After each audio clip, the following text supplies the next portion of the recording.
Auzubillahiminash-shaytanir-rajeem. Bismillahir-rahmanir-rahim. My dear students, how are you? I hope that you are fine.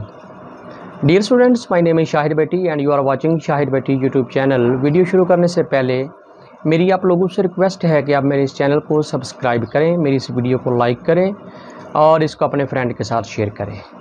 अगर आपने MA English part 1 के ऊपर मेरे तमाम लेक्चर जो हैं वो तरतीब से देखने हो तो आप इस वीडियो को जो डिस्क्रिप्शन है उसमें जो फर्स्ट लिंक है उसके ऊपर आप क्लिक करके मेरे तमाम जो वीडियो लेक्चर हैं एमए इंग्लिश पार्ट 1 के ऊपर उनको आप तरतीब से सुन सकते हैं।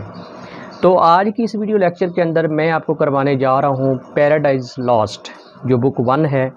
इसकी जो लाइन हम करने जा रहे हैं वो लाइन 331 से लेकर 350 तक है। तो इससे पहले हमने पढ़ा था कि कैसे सैटर्न ने जो फॉलन एंजल्स हैं उनको मोटिवेट किया। अब ये है कि उसकी स्पीच और उसकी बातें सुनकर जो फॉलन एंजल्स हैं दे आर फुली मोटिवेटेड और वो उसकी आवाज़ के ऊपर यस कहते हुए जहाँ जहाँ वो उनको जाने को कह रहा है वो ओबे करते जा रहे हैं। तो लाइन जो है वो 331 है। दे हर्ड यानी रेबल एंजल ने सैटर्न की आवाज़ को सुना, ठीक है। एंड वर अबेस्ड, अबेस्ड कहते हैं जो चीज़ पर शर्मिंदा होती है, ठीक है ना, जो अशेम्ड होती है। And were abashed and up they sprung, up they sprung यानी पहले वो औंधे मुंह पड़े हुए थे, लेटे हुए थे, ठीक है ना, रोल पोल हो रहे थे, लेकिन फिर वो ऊपर उछल पड़े। Up they sprung upon the wing यानी वो उड़ने लग पड़े, परों के ऊपर जो है ना वो परों की मदद से उड़ने लग पड़े।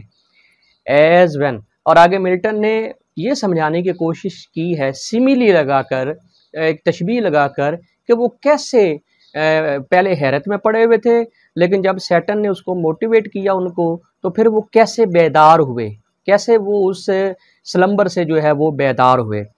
As when men wont to watch यानी एक आदमी है जो आदी होता है, वॉन्ट टू का मतलब होता है जो यूज टू होता है, अकस्टमड टू होता है। Wont to watch on duty sleeping यानी एक चौकीदार है उसकी ये आदत है कि वो ड्यूटी करते करते चौकीदारी करते करते सो जाता है। फाउंड बाई होम दे ड्रीड, लेकिन अचानक एक ऐसा बंदा आ जाए उसके पास जिससे वो डरता हो, यानी उसका ओनर हो, उसका मालिक हो। चौकीदार सोया हुआ है और घर का जो मालिक है वो आ गया है, तो वो जैसे चौकीदार जो है ना वो उसको देखता है तो उसकी सारी जो नींद है वो रफो चक्कर हो जाती है, ठीक है। तो यहाँ पे भी फॉलन एंजल ने उस वॉचमैन की तरह, यानी पहले वो सोए हुए थे लेकिन जब उनके लीडर ने, सैटर्न ने उनको मोटिवेट किया, आवाज़ दी, तो वो जो है वो चौंक के उठे, ठीक है। राउस्ड वो उठे, राउस एंड बीस्टर और शेक किया। बीस्टर का मतलब होता है शेक करना। बीस्टर देमसेल्व्स आर वेल अवेक यानी पूरी तरह जागने से पहले उन्होंने जिस्मों को जुम्बश दी, यानी जिस तरह अंगड़ाइयाँ लेते हैं इस तरह वो पूरी तरह जो है वो बेदार हो गए, वो जाग पड़े। Nor did they not perceive the evil plight. अब इसका मतलब ये नहीं था कि उन्होंने परसीव नहीं किया था। परसीव का मतलब है महसूस करना, इवल प्लाइट का मतलब है बदहाली। अब वो सैटर्न की आवाज़ के ऊपर यस कहते हुए उठ तो बैठे थे लेकिन मिल्टन कहते हैं कि इसका मतलब ये नहीं था कि उनको वो तकलीफ़, वो दर्द, जिस फायरी लेक के अंदर वो पड़े हुए थे वो तकलीफ़ और दर्द जो है वो उनको नहीं हो रहा था, उनको वो तकलीफ़ भी हो रही थी, वो उसको परसीव भी कर रहे थे, उसको महसूस भी कर रहे थे। इन which they were or the fierce pains not feel, या उनको ये नहीं था कि वो जो जहन्नम की तकलीफ़ है, जो फायरी गल्फ का जो पेन है वो उनको महसूस नहीं हो रहा था, यानी उनको तकलीफ़ भी हो रही थी, वो दर्द भी हो रहा था, आग भी उनके जिस्मों को खाए जा रही थी, लेकिन फिर भी उन्होंने सैटर्न की आवाज़ के ऊपर लबैक कहा, यस कहा और वो उसके सामने खड़े हो गए।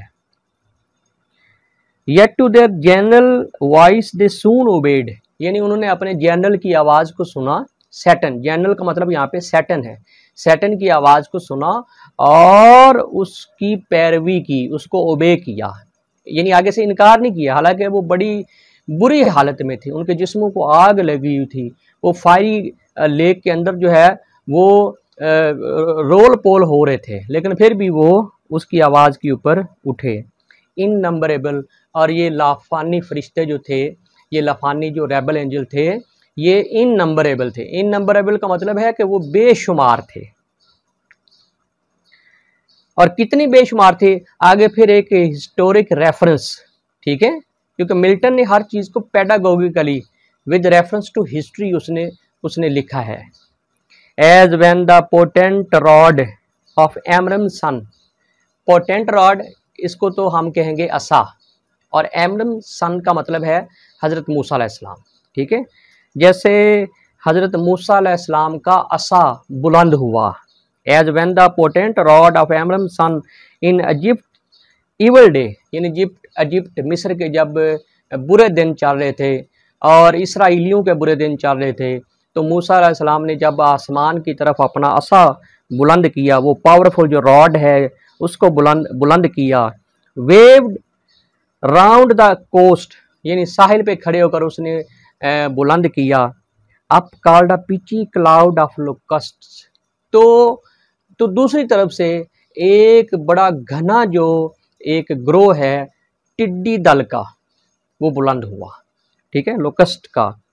Wrapping on the eastern wind, जो पूरे मशरक में, यानी मिस्र के पूरे मशरक में छा गया, रैप कर गया। That over the realm of impious Pharaoh hung, और जो इम्पायस फेरा था, जो नापाक फिरौन था, उसकी पूरी सल्तनत को उसने कवर कर दिया। टिड्डियों के उस हमले ने सल्तनत को कवर कर दिया, फिरौन की जो सल्तनत है उसको कवर कर दिया। लाइक नाइट, और दिन में भी रोशनी और दिन में भी रात हो गई। And darken all the land of Nile, और दया नील की सारी सरजमीन के ऊपर ये टिड्डियां जो है वो छा गई। So numberless were those bad angels, लिहाजा जितनी मिकदार में वो टिड्डियां थी उतनी ही मिकदार में ये बागी फरिश्ते जहन्नम की वादियों में, जहन्नम की घाटियों में गिरे हुए थे। Hovering on wing under the cope of hell, cope कहते हैं ये जिसको हम क्या कहते हैं कि जो अंदरूनी छत होती है, ठीक है ना, उसको कोप कहते हैं। यानी ये जहन्नम की जो मेहराबी छतें हैं, ये उनके अंदर इधर उधर जो है वे ये होवर कर रहे थे। होवर का मतलब है ये मंडला रहे थे, उड़ रहे थे। इट विक्स्ड अपर, यानी ऊपर की तरफ, नीचे की तरफ, नाइदर नैदर हिदर दिदर, इधर उधर ये उड़ रहे थे। एंड सराउंडिंग्स फायर, और आग, जलती हुई आग के इर्द गिर्द ये उड़ रहे थे। Till as a signal given, फिर उनको सैटन ने एक सिग्नल दिया, एक इशारा दिया। The uplifted spear of their great sultan, और फिर सैटन ने अपना जो स्पीयर है, जो नेज़ा है, ठीक है, उसको उसने इनकी डायरेक्शन, इनकी सिमत मुतय्यन करने के लिए अपने इस नेज़े को बुलंद किया, यानी उनको सिग्नल दिया। टू डायरेक्ट देयर कोर्स, यानी इनकी सिमत को मुतय्यन करने के लिए कि अब आप किस हालत में हैं और आपने कहाँ पे लैंड करना है, आपने उतरना कहाँ पे है।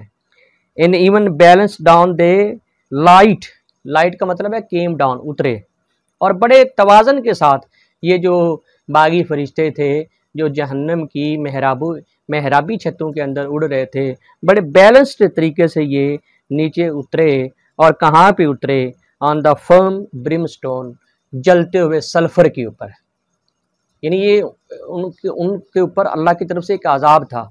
यानी जहन्नम के अंदर फायरी लेक भी थी जिसमें आग लगी थी, और जहाँ पे ये उतरे सॉलिड ज़मीन के ऊपर, वो भी सल्फर की बनी हुई थी, तो ये वहाँ पे उतरे।